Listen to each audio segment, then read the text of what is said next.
Magandang gabi po sa bawat isa. Salamat sa Diyos sapagkat tayo po ay magkakasama ngayon pong huling Miyerkules ng July. Salamat sa patuloy na pag-iingat, paggabay sa atin ng Panginoon simula ng mga nagdaang buwan hanggang po sa oras na ito. Patuloy nating ipanalangin yung atin pong mga kapatiran na meron pong karamdaman nung mga nagdaang araw hanggang sa oras pong ito. Nawa ay sa takdang paraan at panahon ng Panginoon ay pagalingin sila, panumbalikin ng Panginoon ang kanilang kasiglahan at kalakasan upang walang makahadlang sa kanilang paggawa ng kalooban ng Diyos, no, sa bawat isa po sa atin. At para po tayo ay laging magkasama-sama sa ating pagpupuri at pagpapasalamat sa Kanya. At sa ating pong pagpapatuloy, buksan na po natin ang ating mga Bibles sa Book of Psalm chapter 39 verses 4 and 5. Psalm 39 verses 4 and 5. Ang sabi po dito, "Show me, O Lord, my life's end and the number of my days. Let me know how fleeting is my life. You have made my days a mere handbreadth. The span of my years is as nothing before you. Each man's life is but a breath." Selah. Pagpalain po ng Panginoon ang pagkabasa ng kanyang salita, tayo po'y manalangin. Lord, salamat po ulit sapagkat inyo po kaming pinagkalooban ng lakas, ng buhay at ng pagkakataon para magsama-sama, para pag-aralan ang inyong salita, purihin ka sa inyong kadakilaan at ipanalangin ang bawat isa. Tulungan mo kami, Lord, sa aming pag-aaral ngayon. Ipakita mo sa amin ang kahalagahan ng inyong salita na aming maririnig sa amin pong mga buhay.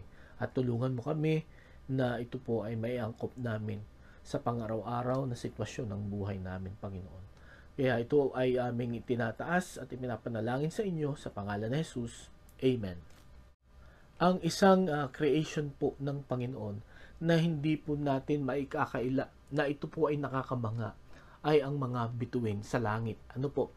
Pagka madilim na, lalo na pag summer, ay makikita po natin ang maraming mga bituin, no? Pagka clear ang skies, no? At ganun din po sa ibang mga bansa, no po, may mga panahon na talagang ang daming mga nakakalat na bituin. 25 years ago po, hindi ko po na-appreciate, no? Kahit na ito po ay yun nga nakakatuwang tingnan, no? Pero every time na tumitingin ako dito, ay parang wala lang dating sa akin, ano? Walang significance, no, sa akin pong buhay. Kasi parang ang tingin ko, yun nga, napakaraming mga bituin na parang walang kahulugan. Until one time, ano po, meron po akong kasamahan na nagsabi sa akin na mag-stargazing tayo, Kuya Eleno. No, mga estudyante po ito sa UP Los Baños. Nung ako po ay na-involve sa Navigators, ako po ay na-assign sa UP Los Baños. So, sinamahan ko sila, siguro mga alas 9 ng gabi, at naglatag kami sa field at napakaganda ng kalangitan, no? Ang daming mga bituin. So habang kami ay nakahiga, ang sabi nung isang estudyante, sabi niya, "Kuya, alam mo ba yung mga constellations?" No? Sabi ko, "Ano yun?" No? Naririnig ko siya pero hindi ko alam kung anong ibig sabihin. Ang constellation daw, ayon po sa isang website is a group of stars that appears to form a pattern, no? So, sabi niya sa akin, no po, nung mga estudyante, "Kuya, pag tiningnan mo yan, may mga forms, may mga figures ka na makikita." At alam po ninyo, hindi ko po alam kung ito ay napapansin nyo din. Simula nung ako'y bata pa, meron akong laging nakikita na 3 stars, no? At may nakapagsabi sa akin, no, na yun daw po ang Luzon, Visayas at Mindanao. Kaya, yun nga po, pagka nakikita ko yun, yun lang lagi ang iniisip ko, kita ang Luzon, Visayas at Mindanao. Ngunit ng gabing yun, ano po, ay nagkaroon ng iba akong pananaw sa parang tingin ko magulong formation ng mga stars sa langit kung kahit hindi ako interesado. Ang sabi nung isang estudyante, "Kuya, kita mo ba yung 3 na stars na yan? According sa International Astronomical Union, yan ay belt, no, ng isang warrior. At kuya, meron ka pang makikitang isang pattern dyan, ano?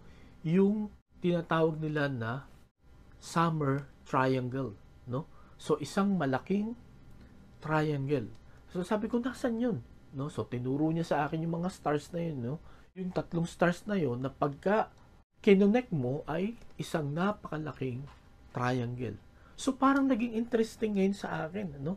Ang tumingin sa mga stars na ito. Nagkaroon siya ng panibagong kahulugan sa akin. No? Kumbaga, every time na titingin ngayon ako sa kalawakan, no, sa maraming stars, parang nagkakaroon siya ng form, nagkakaroon siya ng itsura at mas nagiging interesado ako. Marami pa silang tinuro sa akin pero hindi ko na makita yung iba. No, pero yung dalawang yun ang nag-stick sa aking isipan na every time na ako ay makakakita ng maraming stars sa kalangitan, yun lagi ang aking hinahanap. Mga kapatid, ngayong gabi, ang buhay po natin ay parang katulad ng maraming stars na kung basta lang natin titingnan, ang tingin natin ay parang magulo, hindi natin alam ang formation, di po ba? At litong-lito tayo. Ngunit, mas maa-appreciate natin ito, mas magiging interesting, no, kung bakit nangyayari sa atin itong mga kaguluhan sa buhay natin kung merong magtuturo sa atin. Di po ba? Ngayong gabi, mga kapatid, yan po ang naranasan ni Haring David sa buhay niya. No? Bagamat siya ay tapat na sumusunod sa Panginoon, pero ang daming ang gustong umaway sa kanya, gustong pumatay sa kanya. At dito po sa ating pag-aaralan sa Psalm 39, makikita po natin, no, ang kanyang panalangin. Ang sabi niya, "Show me, O Lord, my life's end and the number of my days. Let me know how fleeting is my life." No?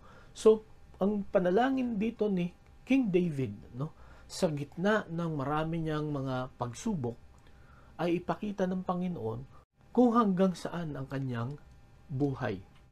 Ipakita ng Panginoon kung gaano kaikli ang kanyang buhay. Sapagkat mga kapatid, once na malaman natin ito, ay meron tayong 3 makikita na dahilan. Bakit ito ang panalangin ni Haring David? Ano po?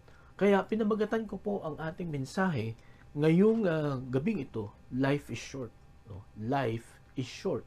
Ang buhay ay maikli lamang. Alam niyo po ba yon? Na maikli lang talaga ang buhay. Ang sabi nga dito ni Haring David, ito ay parang isang hininga lang. Okay? So, ito pong Psalm 39, ito daw po ay karugtong ng Psalm 38. Na kung saan, dito po sa Psalm 38, ay talagang humihingi ng kapatawaran, nagmamakaawa, si Haring David na patawadin siya ng Panginoon sa kanyang nagawang kasalanan. Ano po yung kasalanan niya? Ito po yung siya po ay nakiapid at pinatay niya si Uriah. At inagaw niya yung asawa ni Uriah na si Bathsheba. At makikita po natin sa 2 Samuel chapter 12 verse 17, no? Plano sana na itago o ilihim lang ito ni King David, pero yun nga po, kahit na ito ay akala natin ay kaya niyang itago, hindi po tayo makakapagtago sa mata ng Panginoon. Kaya pinadala ng Panginoon si Prophet Nathan to rebuke him of his sin. At sinabi niya yung consequence, no, ng ginawa niyang mga kasalanan ito. At alam po natin, nung unang panahon, pagka ikaw ay guilty of murder and adultery, ang kapalit po nun, ang kabayaran po nun ay kamatayan. Kaya dito po sa Psalm 38 and Psalm 39, siya po ay nagmakaawa sa Diyos, no? Napatawarin siya. Kung babasahin natin itong verses 1 and 2, no, ng Psalm 38, ang sabi niya, "O Lord, do not rebuke me in your anger, or discipline me in your wrath, for your arrows have pierced me, and your hand has come down upon me." Okay? So, ganito po katindi yung pagsisisi, paghingi ng tawad ni Haring David sa Panginoon. And then, pagdating dito po sa chapter 39, makikita po natin dito na kumbaga nag-decide siya na manahimik na lang, at sikapin na gawin kung ano ang tama. Kaya lang, sa kanyang pananahimik, sabi sa verse 2, "But when I was silent and still, not even saying anything good, my anguish increased."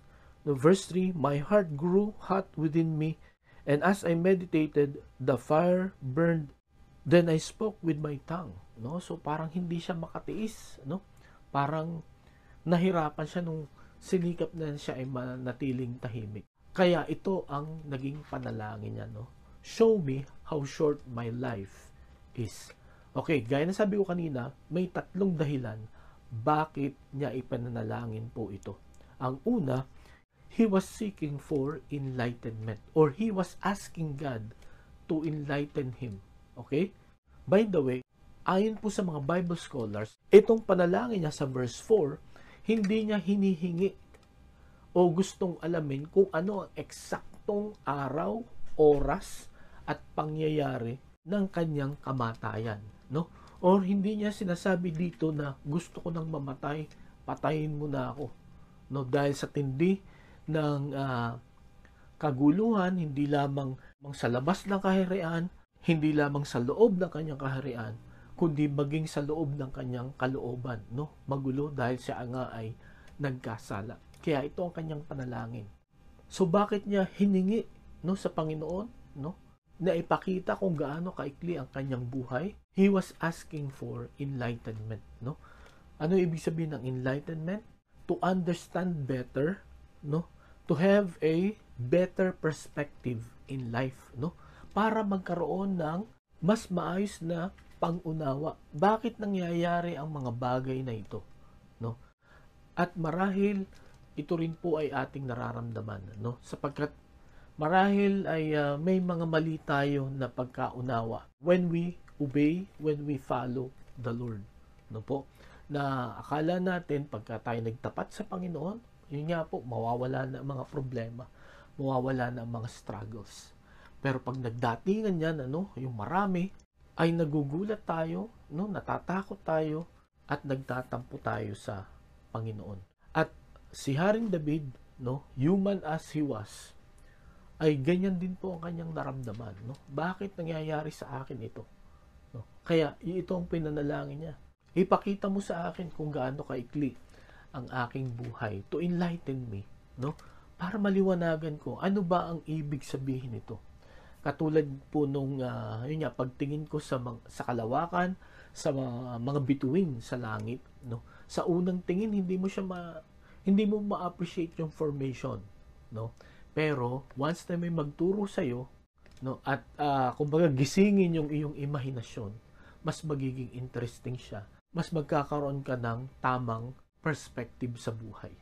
At dito makikita po natin kung sino at ano ang tanging makakapagpaliwanag sa atin, no? Makakapag-enlighten sa atin kung bakit nangyayari ang kaguluhan sa buhay natin. Bakit may struggles pa rin tayo sa kabila na tayo ay naglilingkod sa Panginoon, nagtatapat sa Kanya, sumusunod sa Kanya. At makikita po natin yan sa Psalm 43 verse 3. Ang sabi po dito, send forth your light and your truth. Let them guide me. Let them bring me to your holy mountain, to the place where you dwell. Okay? Very interesting ang verse na ito, mga kapatid. Ang sabi niya, send forth your light and your truth. Let them guide me. So, padala mo sa akin ang iyong liwanag. Okay?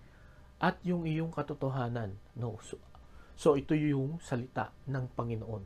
No? Ito po ang mag-guide sa atin. At ang sabi pa dito, let them bring me to your holy mountain, to the place where you dwell. Ano po ang ibig sabihin nito? Pagka sinaliksik natin ang salita ng Diyos, no? Pagka hiningi natin sa Diyos ang enlightenment, it will lead us back to God. No? Ang dahilan kung bakit po natin nararanasan ng mga pagsubok na ito, ito po ang ating tatandaan. Ito po ay hinayaan, pinagkaloob ng Diyos, hindi para tayo itaboy, hindi para tayo ilayo sa Diyos, kundi para mas lalo tayong lumapit, para tayo po ay lalong magtiwala sa atin pong Panginoon. Kaya ngayong gabi mga kapatid, ano po ang inyong ipinapanalangin every time na meron po kayong pagsubok sa buhay? No? At ano po ang inyong nagiging tugon dito? No? Ano ang nagiging tingin nyo sa Diyos? Lumalayo po ba kayo o lalo kayong lumalapit? Si Haring David, ipinanalangin niya na ipakita sa kanya kung gaano kaikli ang buhay, to enlighten him, no? Para magkaroon siya ng tamang pagtingin dito, no? Ano ang dapat mong gawin, no? Ngayong malaman mo na maikli ang buhay mo. At ang sabi dito sa Psalm 43 verse 3, you have to go back to God. Okay? Huwag mong hayaan na lumipas, no? Na maubos ang atin pong buhay na hindi lumalapit sa Diyos, na hindi bumabalik sa atin pong Panginoon. Sapagkat hinahayaan niya nga itong mga pagsubok na ito, itong mga tukso na ito, itong mga problemang ito, kabigatang ito, no? Na maranasan natin para tayo po ay tumingin, tayo po ay bumalik sa atin pong Panginoon. Mga kapatid, maikli lang ang atin pong buhay. At once na malaman po, maintindihan natin ito, dapat alam po natin kung ano ang ating dapat gawin. No po? May mga pagsubok po na mararanasan talaga po tayo. Pero ito po ay nangyari for us to go back to God. Kaya ngayong gabi, mga kapatid, ang paalaala po sa atin, no? Kung tayo po ay nasa kalagitnaan ng pagsubok, tayo po ay tumawag sa Diyos, tayo po ay bumalik sa atin pong Panginoon. Huwag po tayong lumayo. Okay po? So yun po ang una na makikita natin na dahilan bakit ganito ang panalangin ni Haring David, no? To show him that life is short, that his life is short. Okay? He is asking God for enlightenment. Ang pangalawa na dahilan, he is asking God for encouragement, no? Ngayong makita mo na ang buhay mo ay maikli, ano ang dapat mong gawin? Di po ba? Ang Panginoong Hesukristo, nung nandito po siya sa lupa, ang sabi niya sa John chapter 9 verse 4, as long as it is day, we must do the work of Him who sent me. Night is coming when no one can work. Okay? So dito po ang sabi ng Panginoong Hesukristo, nung siya po ay nandito sa lupa, no? Dahil 33 years lang siya na nabuhay dito sa lupa. At yung last 3 years niya, doon lang siya talaga nag full time sa ministry. Ay marami siyang dapat gawin, no? Katulad na lang noong pangyayari doon sa John chapter 9 na nakakita sila ng bulag since birth, no? At tinanong siya ng mga apostol, sino nagkasala? Siya ba o yung kanyang parents? Kung kaya't siya ay pinanganak na bulag. Ang sabi ng Panginoon, walang nagkasala dyan, no? Nangyari yan sa kanya, no? Para makita ng mga tao ang kaluwalhatian ng Panginoon. At pagdating sa verse 4, sinabi ng Panginoon Jesucristo na yun ang dahilan kung bakit siya nagpunta dito, no? To show the glory of God to everyone. Kaya niya pinagaling yung bulag na yun. Ano po ang encouragement na makikita natin sa panalangin ito ni David? Ano po? Ito po ay magbibigay ng lakas ng loob sa atin. No, una, na mayroon tayong kailangang gawin, no? Dapat kailangan nating gawin kung ano ang pinapagawa sa atin ng Panginoon. Ang bawat isa sa atin ay meron pong assignment buhat sa atin pong Panginoon na tayo lamang ang makagawa. Ano po? At yung pagkaalam na maikli lang ang buhay natin, no? Hindi ganun kadami ang ating pong oras. Yun po ay nagbibigay sa atin ng encouragement na unahin ang mga dapat unahin. At dito po sa John chapter 9 verse 4, ang dapat nating unahin sapagkat yan ang ginawa ng Panginoon ay kung ano yung gusto, kung ano yung misyon, no, ng Panginoon dito sa lupa. Yun ang dapat niyang unahing tapusin. At yan din po ang paalala, no, sa atin ngayon pong gabing ito.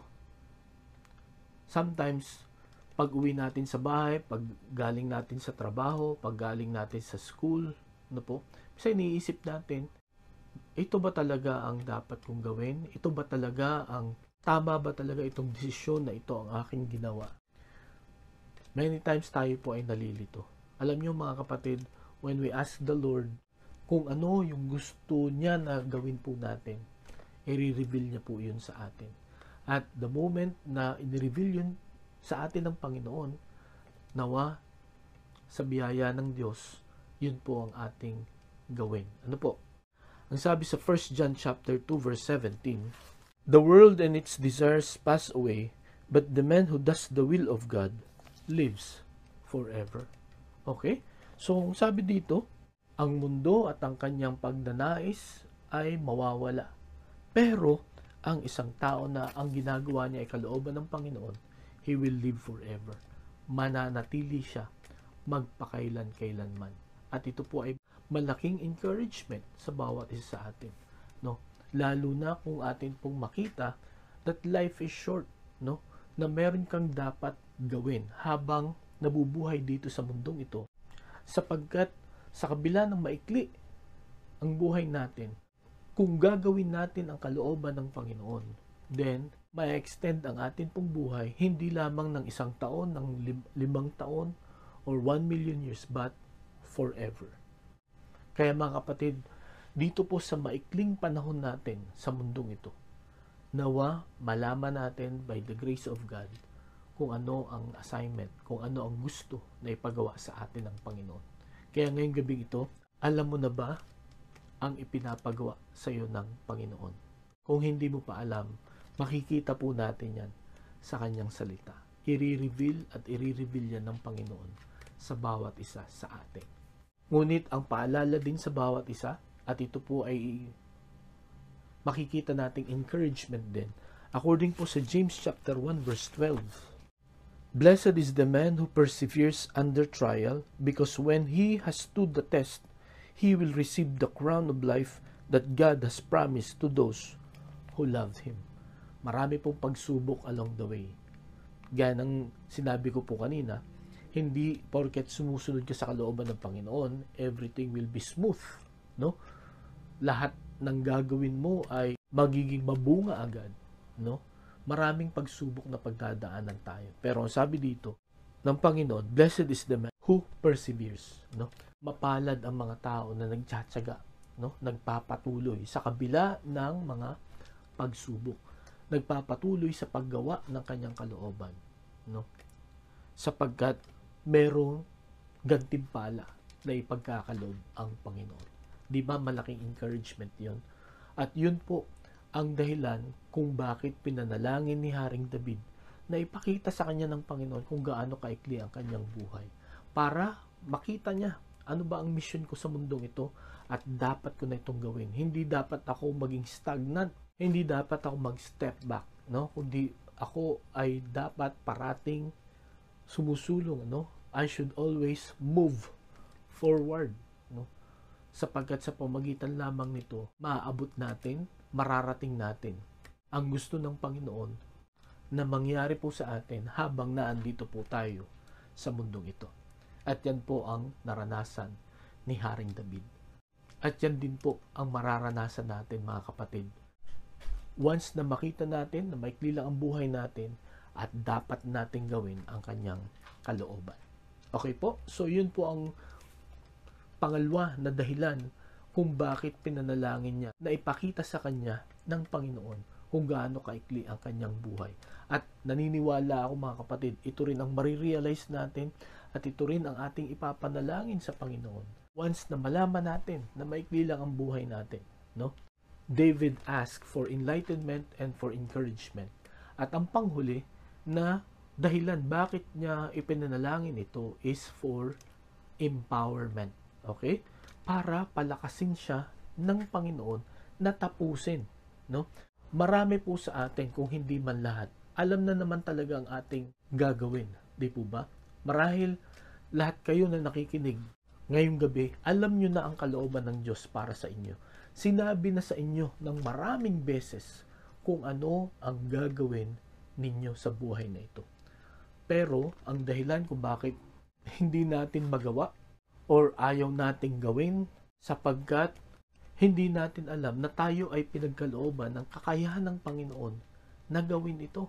Ang sabi sa 2 Corinthians chapter 12 verse 9, ano po, ito yung binasa natin last time, na si Apostol Pablo, pinanalangin niya sa Panginoon na tanggalin yung thorn in the flesh, no? Na binigay sa kanya ng dyablo. Pero anong sabi ng Panginoon? Sa verse 9, my grace is sufficient for you, for my power is made perfect in weaknesses. Therefore, I will boast all the more gladly about my weaknesses, so that Christ's power may rest on me. So, kung ang feeling natin wala tayong kakayahan or hindi tayo worthy na gawin yung kalooban ng Panginoon, nawa paalalahanan tayo ng salita niya that God's grace is sufficient for us. Ano? Ang biyaya ng Panginoon ay sapat, no? Para magawa natin kung ano ang kalooban ng Panginoon. Na sa kabila na marami tayong mga weaknesses, marami tayong mga imperfections sa buhay, no? Hindi natin pwedeng maging dahilan na, Lord, no? Hindi na ako karapat-dapat, no? Hindi ko po kaya na gawin ang iyong kalooban. No? Sapagkat paulit-ulit nasasabihin sa atin ng Panginoon, my grace is sufficient for you. Tuloy lang ang buhay, no? Sapagkat pagka ginawa mo yung iniuutos ko sa iyo, yung kalooban ko sa iyo, hindi makikita ng mga tao yung kahinaan mo o yung imperfections mo. Ang makikita ng Panginoon sa buhay mo ay ang kapangyarihan ng Diyos. Napakaganda po ng paalalang ito sa atin. At paalalang ito kay Apostol Pablo. Di po ba? Sapagkat alam natin kung ano ang trabaho dati ni Pablo. Mamamatay tao talaga siya. At ito nga, binigyan pa siya ng thorn in the flesh, no? Na marahil nagpapabagal sa kanya, nagpapahina sa kanya. Pero sabi ng Panginoon, hindi ko tatanggalin yan, no? Tuloy ka lang, no? Sapagkat yung biyaya ko ang magpapalakas sa iyo. Yung biyaya ko ang magiging dahilan kung bakit matatapos mo ang iyong gawain. Ang sabi pa sa 1 John 4:4, you, dear children, are from God and have overcome them, because the one who is in you is greater than the one who is in the world. Okay? So makita po natin dito, no, na tayo po na sumampalataya sa Panginoon, tayong mga anak ng Diyos. We can overcome, no? Because the one in us is greater than the one that is in the world. No po? Kumbaga, ang plano ng Diyos sa atin, the moment na sundin natin siya, no, hindi tayo matatalo. Again, maraming labanan, maraming pagsubok. Pero kung tayo po ay susunod sa Panginoon, no, i-empower niya tayo at magtatagumpay tayo sa kung ano man ang gustong ipagawa sa atin ng Panginoon. Kaya sa gabing ito, mga kapatid, the moment we realize that our life is short, meron pong assurance na binigay sa atin ang Panginoon, no?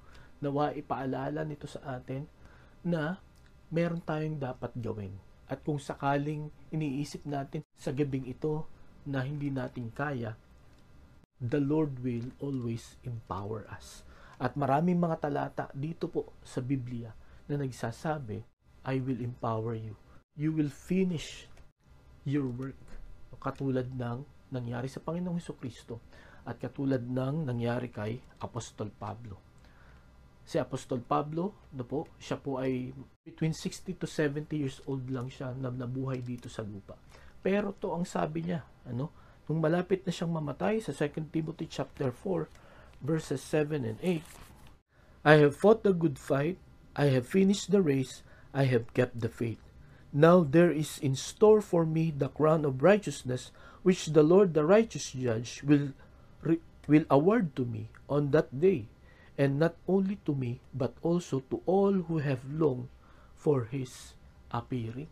So sabi ni Apostol Pablo, I have fought a good fight, I have finished my race, and I kept my faith. At ang sabi po dito, and I kept the faith. At ang sabi pa dito, the Lord will give me a crown of righteousness, no? At hindi lang sa kanya ibibigay ito, kundi sa lahat ng mga excited, no? Sa lahat na gusto na makita ang muling pagbabalik ng Panginoon. So sa maikling panahon na nandito si Apostol Pablo, at the end of his life, ito ang kanyang conclusion, no? I have done God's work. Ngayong gabi, mga kapatid, kung tayo po ay kukunin ng Panginoon, masasabi po kaya natin ito. Itong panalangin ni Haring David, no, show me how short my life is. Ito po ang magbibigay po sa atin, no, po, ng encouragement na gawin kung anong kalooban ng Panginoon at encouragement na ito po ay pwede nating matapos. Yung oras pong ibinigay sa atin ay enough, no? Yung oras na binigay po sa atin ng Panginoon ay enough para matapos kung ano yung pinapagawa sa atin ng Panginoon. Bakit po? Because the Lord will empower us. Kaya ngayong gabi, mga kapatid, nawa ang direksyon ng buhay natin, no? Nawa ang ating pinagkakaabalahan, ang atin pong inuuna, yan po ang gusto ng Panginoon.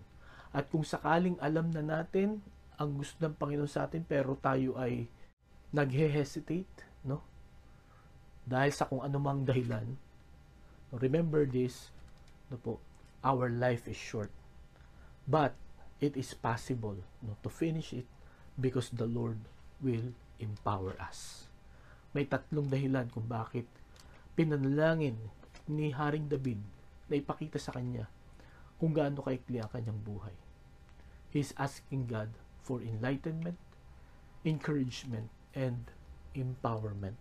At ito po ay mararanasan din po natin once na makita natin kung gaano kaikli ang ating pong buhay. Kaya patuloy po na tayo ay maglingkod sa Panginoon, gawin po natin ang kanyang kalooban. Hanggang sa kunin na tayo ni Lord or hanggang sa muling pagbabalik ng Panginoong Hesukristo. Tayo po'y manalangin. Panginoon, salamat po sa paalala mo sa amin. Salamat po sa panalangin ito ni Haring David. Lord, tulungan mo kami na makita kung gaano kaikli ang buhay namin para maliwanagan namin bakit nangyayari ang mga kaguluhang ito. Para magkaroon din kami ng encouragement, no, to pursue, not to stop doing your will for us. Doing your will for us.